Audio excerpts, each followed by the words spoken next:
Hello everybody. Can you see that? So that's the Colorado River down there.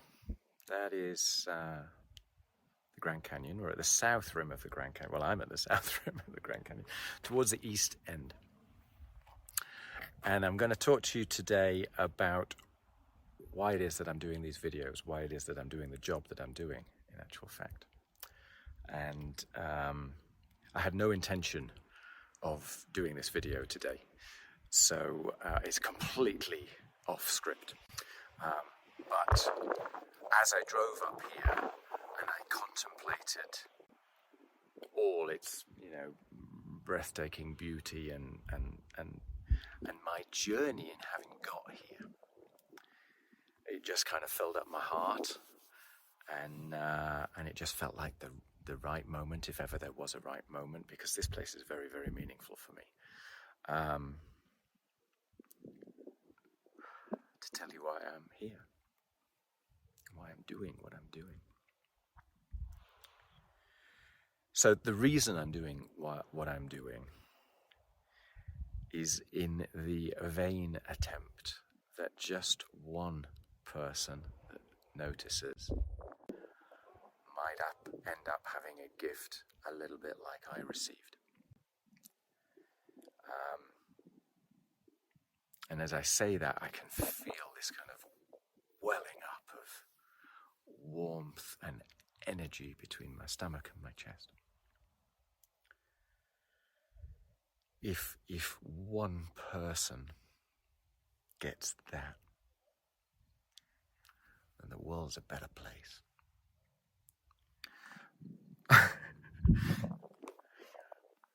I was. Let's go right back to school. I was one of those kids at school that things just kind of came pretty easily to. So I ended up going to university thinking I was fantastic.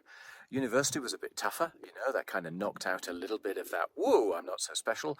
But nonetheless, I kind of popped out of university with a massive ego, a huge sense of my own what should we say? Extraordinariness, invincibility, power. Let's go with power, yeah? Strength, determination, relentless determination, Push hard enough and things will go your way. That's sort of an idea. And so I popped out of university, went into finance. That juncture of power and politics, it was an absolutely fascinating moment. But I wasn't really working in finance. I was working in finance, but really what I was doing was becoming a salesperson. And with that that ego that I already had, what happens when you become a salesperson, I'm going to go in here and protect myself from the wind. What happens when you become a salesperson is that you accentuate the mask that you already have. Okay, because it delivers benefits, it delivers success. It's go over here. Okay, so where was I? So I'm growing this mask, right? This mask of inauthenticity. And it's doing good stuff. I'm an intuitive salesperson. I understand people. But, when you're a salesperson, you're kind of half speaking from yourself and half speaking from the company's perspective. And if you become good at it, you get to the point where you barely notice it anymore. And you kind of lose track of who you are, right? Because this sales pitch ripples over from your corporate existence into your personal life. And when it delivers benefits, you kind of think, oh, this is good, this is me. And so it becomes part of your personality. And then there's a certain point later on where you kind of have to wake up to reality, right? So in my case, I guess I became progressively, but ever so subtly, more and more detached from myself. And it happens so subtly. It's a bit like growing. You don't notice it's happening, but then someone else looks at you and goes, oh, you've changed. So you're not aware of it, or I was not aware of it per se. And You know, the world kept giving me wake-up messages. It kept slapping me in the face with a wet fish sort of thing. But because of my perspective, I just knew that if I pushed harder, you know, these kind of challenges would be surmountable. And so I carried on doing that. And to be fair, most of the time they did. And now, you know, at the back of my mind, there's parts of that which were not me. You know, the going back to work after 2 weeks on holiday. That's very, very good indicator of whether you're on track or off track. Even the Monday morning. You know, it's like, this is not me. Is this me? Is this me? All that kind of stuff, right? Questioning. But that was tolerable because of the benefits that it brought to me. And that continued until I got slapped by such a big, heavy brick that I had no choice but to wake up. So, you know, most people run away from pain and they run towards pleasure. And of the two, normally pain is the more powerful. Pleasure is the one that you'll tend to aim towards when you've got a handle on the pain side. So I carry on until I end up with the shock to the system. And for the first time in my life, I don't know what to do. I haven't got a clue what to do. And for the first time in my life, I'm prepared to take responsibility for the fact that perhaps I got where I got because of myself. You know, one of the definitions of insanity is carrying on doing the same thing you were doing before and expecting things to change. And I think I might have been there. So yeah, where do we go with this? I find myself in a position where I have absolutely no idea how to stop hurting. But with the realization that somehow I created the situation that I was in. I did this to myself, you know, that my attitude, that my actions had created the relationships around me, my state, my perceptions, my thoughts, all of my frustrations and angers and guilt and shame and all that good stuff. I had kind of created that reality inside of myself. What a wonderful gift that I woke up to that.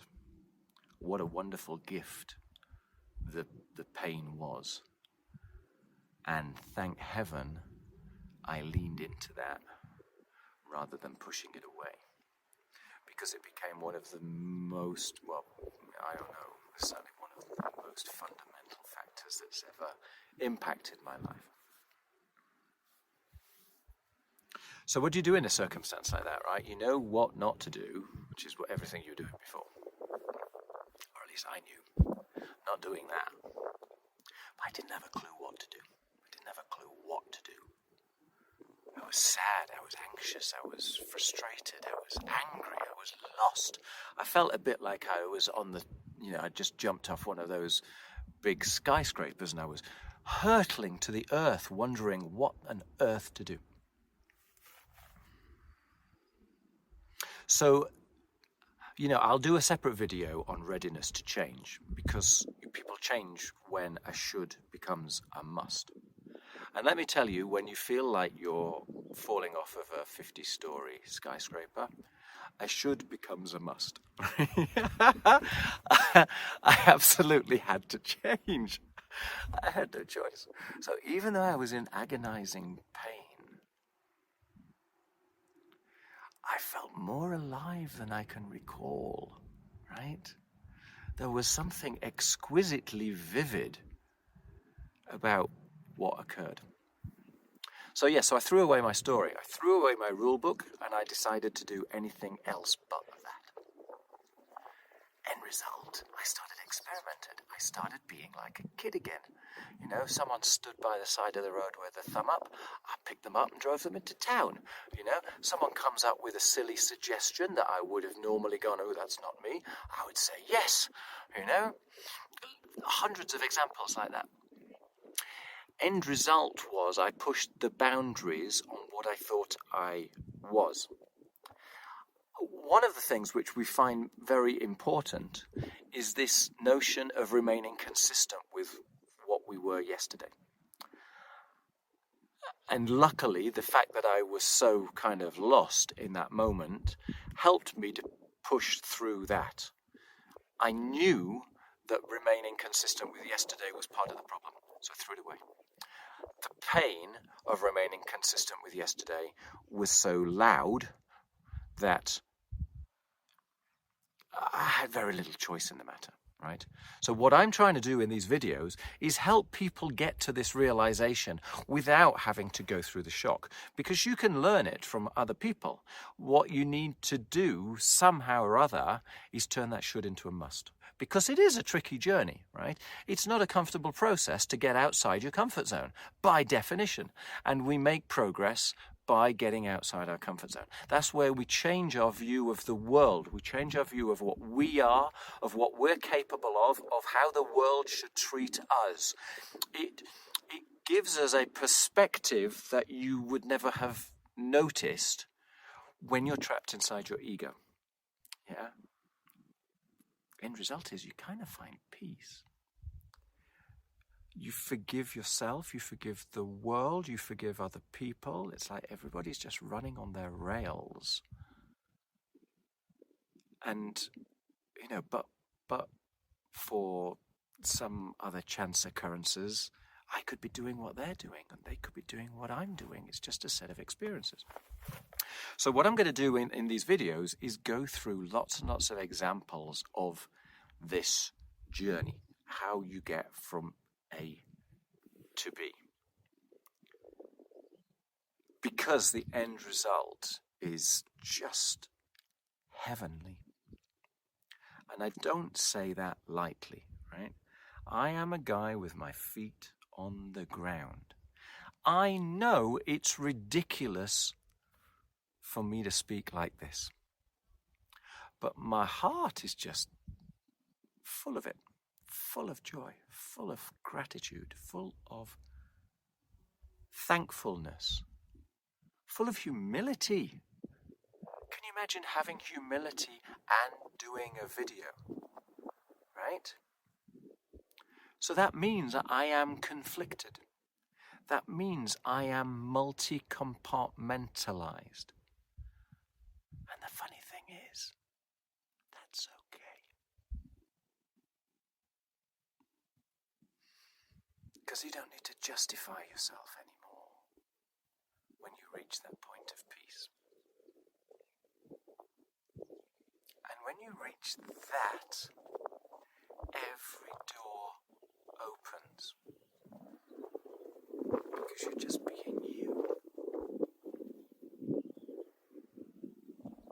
So what I thought I was doing in that process before I began it was kind of grappling for hooks to fix myself, to re-establish myself, to reinvigorate myself, I'm not quite sure, but to recreate myself.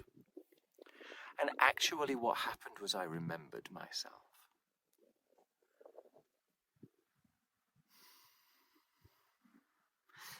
It feels like coming home.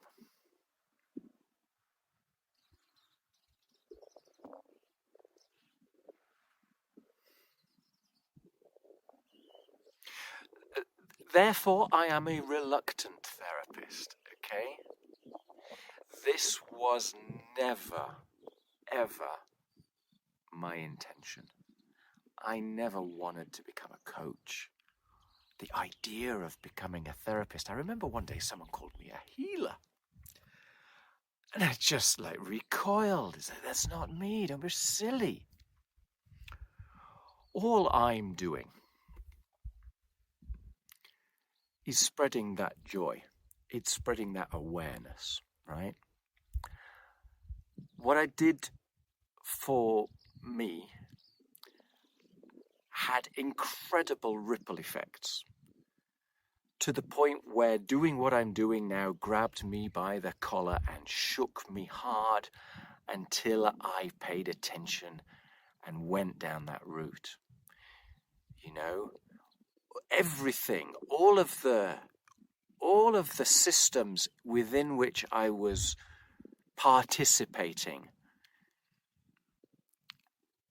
this joy, this gratitude, this thankfulness, this curiosity, this sense of adventure, this sense of wonderment and awe with life, with the world, rippled out, and I promise you, everybody responds. And they start, well, for me, they all started asking me advice. And I wasn't qualified to respond. I didn't have a clue how to respond. All I had was a personal experience, which might have been relevant to them, but probably wasn't. But it kept on happening. It happened over and over and over again. So eventually, ceremoniously, I booked myself a flight out to California on January the 1st, and booked myself a training course with what at the time was the Robbins Madanes Coaching Institute in San Diego. It's like, well, if I'm going to do it, let's make it with the best in the business. And I truly believe, and I'm quite happy to endorse what they're doing. The messages that they're promoting were absolutely fantastic, and I reverberated with them at the time, and they taught me how to deliver that to other people. So I did that then for a couple of years. Then I had the great fortune of meeting someone who was going to learn hypnosis in London from another absolute master of the industry, a guy called Dr. John Butler, who again I cannot recommend enough. And so when I heard about that, I jumped on that bandwagon, did the whole thing. And honestly, now the majority of what I'm doing is hypnotic, because it's extraordinarily effective, right? Because most people kind of know what their problem is, but they kind of don't know how to fix it. Because if they knew how to fix it, they probably would have fixed it. There's normally an issue between will and stomach, right? There is a conflict inside people. They kind of know where they want to head, but for whatever reason, they can't quite head there. And so you can discuss that consciously until the cows come home, or you can allow that conscious chattering part of your mind to just quieten down a bit so that you can discover the rest of you. That's why I favor hypnosis, let's say, but I'm not wedded to it. I'm wedded to helping you. That is what I get off on.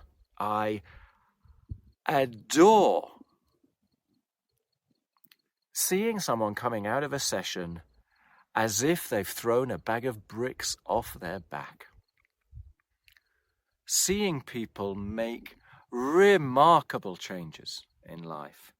Sometimes, well, always, in actual fact, they take my breath away. Because, I try as hard as I can to understand them, to build that sense of rapport, that sense of security, and so on.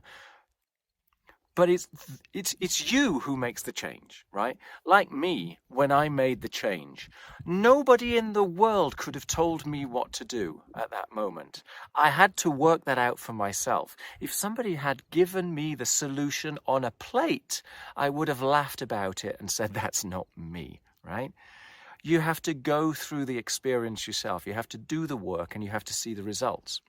You have to open your heart to the potential that you are so much more than you think you are.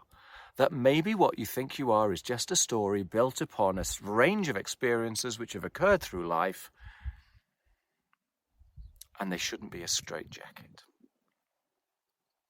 Because everything is changing. Everything is changing.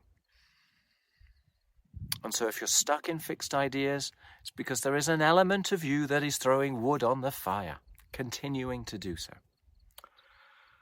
So with every single one of these videos, with every person that I work with every opportunity I have to share what it is with the world, I feel like a firework. I feel a thrill and a thankfulness to be able to share that in the vain possible hope that it makes a ripple on the world, right? That good comes from it. One of the things I learned from Tony Robbins was these ideas of the human needs. Okay, so you start off with your basic human needs, your need for security and your need for variety. And these two are in conflict, right? You need safety, you need security, but the more safe and secure you feel, the more bored you feel. The more variety you have, the more risk you have, the less safe you feel. So you need somehow to square that circle. Then the next two that you're looking for in his story, in his metaphor of the world, are significance and connection. And again, those two are in conflict to some extent, right? The more significant you are, the more elevated you are from society. And so the more dislocated from society you are. The more in community, in connection, in relationships, in love and friendship you are, the more commonality you share with everybody else, and so the less significant you are, right? And somehow we need both of those things, even though that's coming from an ego perspective. When you manage to square that as well, and those four are in a position of, whether you want to call it harmony or acceptance or peace or forgiveness, whatever you want to call it, you can then move on to your two higher needs, growth and contribution. And that is everything that I'm doing. Everything that I'm doing. This is personal growth, because I'm not telling you I know the story. I do not have everything sorted. I am not fixed. I'm on the journey. Right? I feel 1 billion times better than I used to. I feel a sense of warmth and peace and harmony and congruence and authenticity inside of me, right? And hallelujah for that. I have a sense of peace, a sense of faith inside of me that I would have laughed at myself for talking about a few years earlier. But this does not mean that I am a Zen guru. Right? It doesn't mean that I don't get triggered, right? Because things are important, right? No matter how hard you try, my ego is still there. So I'm not a calm individual. Part of my returning home to me was accepting that every single emotion has a value, has a purpose, has a message, which means they're all useful, including rage, including anger, including shame, including guilt, And so I stopped running away from bad feelings and running towards good feelings, and instead became everything, or unity. Along with this, that's why I had to do the video here. Because this is a unifying experience. This is the gift, the beauty of breath, of all things. This is connection. I mean, I'm in sheer awe when I look at this. Even the idea that I can send this message out, maybe I have a tingling. Right? When I speak this, I have a tingling. Maybe that speaks to you. If it does, get in touch. If it doesn't, don't. If you've got a question, ask me a question. I will do my damnedest to respond to each and every one of you, because this is not a job. This is a gift. This is a gift which keeps on giving every day. Every time I see someone look in my eyes with a smile in their eyes and a smile on their face and a lightness of being, the world's a better place, even if it's just for a split second. Golly, this has been a long video. Right. I hope that gives you an idea of why I'm doing this. I haven't tried to give you an idea of why I'm good or bad or indifferent at it, other than to kind of say, it's on your shoulders, not mine, and it is. So I know stuff, but whether that sits with you or not is a different matter. My philosophy in trying to help people, in working with people, is to let what emerges emerge and to deal with that. Because you know a billion times better than I do where to go to work on yourself. I'm going to leave it at that. If that makes sense, get in touch. Or not. Because this proves we're already in touch. And what a gift that is. All right. Take care. Be well. Sorry this was a long one. But as you can tell, even though I set out not to be evangelical, it became a bit evangelical. Goodbye for now.